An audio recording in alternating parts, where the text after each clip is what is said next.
ఎదను గుడిలాగా మార్చేసి ఎదుట దేవతను చూపించి ప్రేమ పూజలే జరిపించేస్తావు. ఇంత మాయలో పడదోసేస్తావు.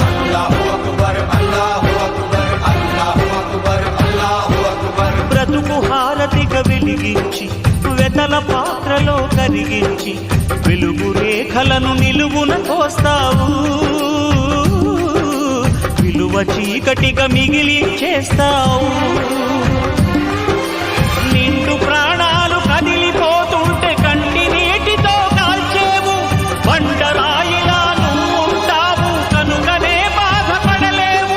ఈ మాయలన్నీ కనీకే తెలుసని మనిషిని పట్టుకు వేధిస్తావు. గుండెనెందుకిచ్చావురా?